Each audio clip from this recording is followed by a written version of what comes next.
Ya, halo teman-teman, lama tidak bertemu ya. Eh, Lama kita tidak bikin video.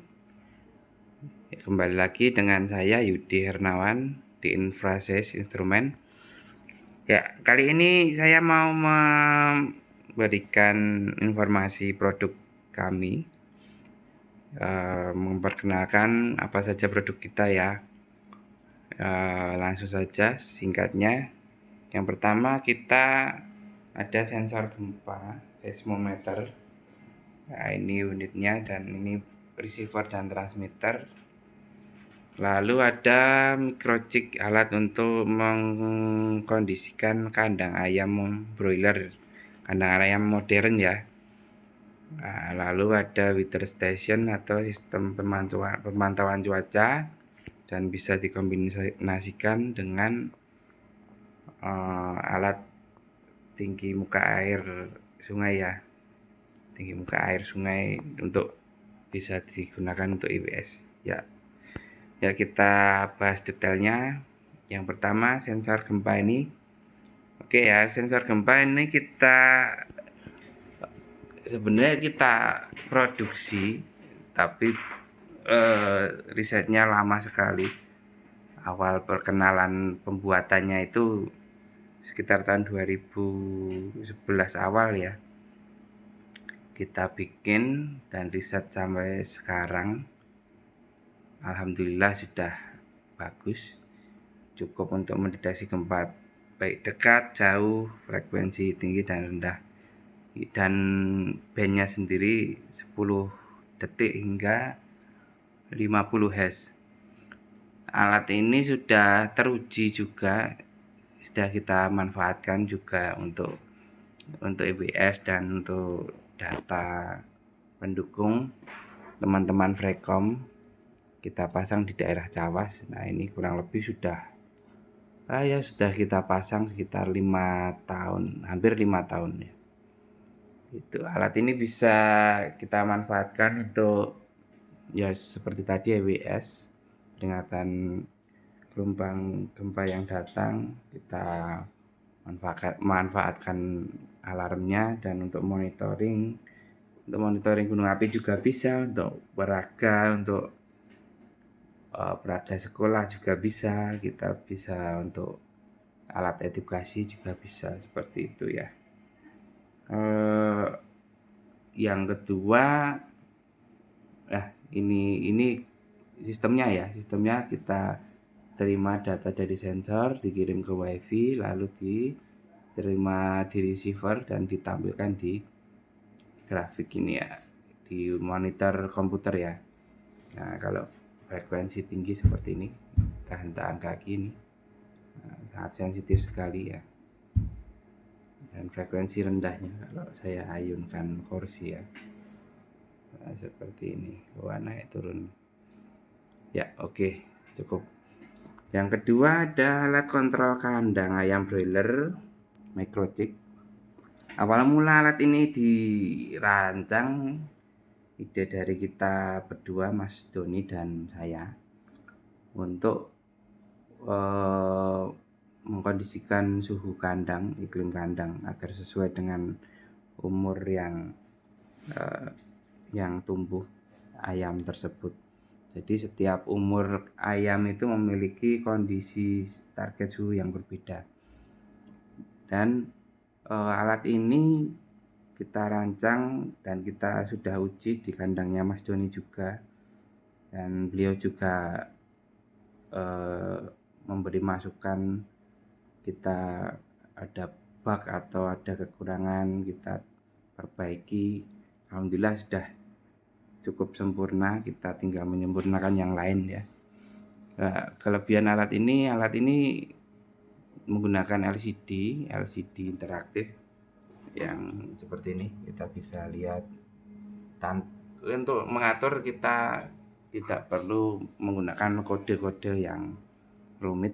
Mungkin tidak perlu keahlian khusus untuk mengatur alat ini, cukup fleksibel dan lengkap. Nah, alat ini support dengan sensor kecepatan angin, sensor kelembapan, dan sensor temperatur. Nah, alat ini bisa support sensor suhu dan kelembapan, bisa sampai 3 sensor ya. Jadi semakin panjang kandang yang kita kerjakan, semakin banyak sensor yang kita pasang ya. Jadi kemarin paling panjang yang kita kerjakan kandangnya 135 meter dengan 3 sensor suhu dan 1 sensor kecepatan angin ya. Nah, gitu. Jadi ini keunggulan alat-alat kami ya. Dan fiturnya lengkap untuk mengatur cooling pad, heater dan blower, dan otomatisasi sesuai target suhunya ya. Bisa kita setting di sini. Dan untuk mengukur efektif temperatur dengan kalkulasi rumus yang sudah ada di CPU sendiri ya, bisa kita pantau dengan online. Aksesorisnya adalah IoT, tapi yang utama adalah sistem yang di dalam alat tersebut. Jadi sistem internal yang sudah terintegrasi semua ya. Dan alat ini mudah sekali untuk dioperasikan tentunya, karena kita melihat target pasarnya adalah untuk memudahkan ya. Jadi tidak membuat ribet untuk yang lain. Karena untuk aktivitas di dalam kandang sendiri banyak, seperti pengolahan sekam, manajemen sekam sendiri itu, lalu ya seperti jadwal makan, jadwal vaksin dan lain-lain. Jadi meminimalisir kinerja yang harusnya bisa kita kerjakan di waktu yang sama gitu. Oke, lanjut. Yang satu adalah heater station ya. Heater station. Nah, kira-kira seperti ini. Kita nyalakan ya.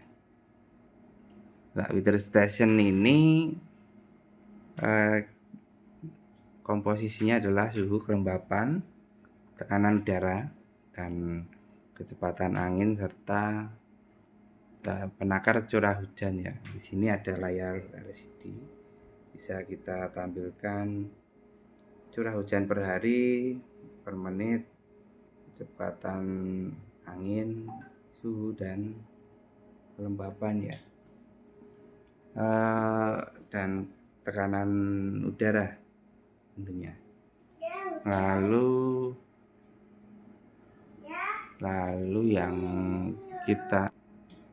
Lalu alat ini bisa kita kombinasikan dengan pendeteksi banjir untuk mengukur ketinggian air sungai. Jadi untuk EWS juga bisa, untuk peringatan dini juga bisa. Alat ini dikombinasikan dengan telemetri. Kita bisa tampilkan di web ini. Kita bisa memantau secara real time, lalu siapapun bisa mengakses data ini ya. Nah, kurang lebih seperti itu. Kemarin kita uji alat pendeteksi banjir ini di Bayat. Kebetulan sedang saya kembangkan lagi, sedang saya perbaiki, dan kita coba untuk sensor-sensor yang lain yang lebih bagus tentunya. Nah, alat ini macam-macam ya fungsinya ya. Bisa kita juga untuk, contohnya ini ya, kita juga bisa untuk smart garden, untuk pengkondisian pembibitan tanaman. Misalnya kita membutuhkan suhu tertentu yang kita targetkan, yang kita bisa adaptasikan untuk pembibitan atau untuk peternakan yang lain seperti sapi, close house, macam-macam kita bisa aplikasikan untuk kegiatan industri yang lain. Alat-alat ini sudah kita uji ya tentunya. Jadi kita seminimal mungkin untuk konsumen tidak tidak terganggu atau tidak error. Jadi seperti microchip ini sebelum kita pasarkan atau sebelum kita pasang kita uji dulu. Kita uji kan tidak hanya 1-2 hari, tapi kita pancur terus untuk memastikan kualitas komponen juga agar konsumen yakin, barulah kita pasang untuk di lapangan begitu. Jadi kita berikan hasil yang terbaik. Setelah pengujian kita carikan komponen yang kita rasa kualitasnya yang bagus, komponen yang pilihan. Jadi untuk meningkatkan kepercayaan konsumen kepada kita ya. Ya, sekian teman-teman untuk pengenalan produk kita. Bila ada yang pengembangan yang lain, kita nanti bikin video lagi. Untuk teman-teman yang berminat silahkan bisa menghubungi saya, bisa mengakses Tokopedia saya, Infrasis Instrument Store. Kita bisa diskusi atau kaitan custom alat dan yang lainnya, mungkin seperti itu. Ya, kurang lebihnya mohon maaf. Ya, dari saya sekian dan terima kasih. Ya, oke, sampai ketemu di video selanjutnya.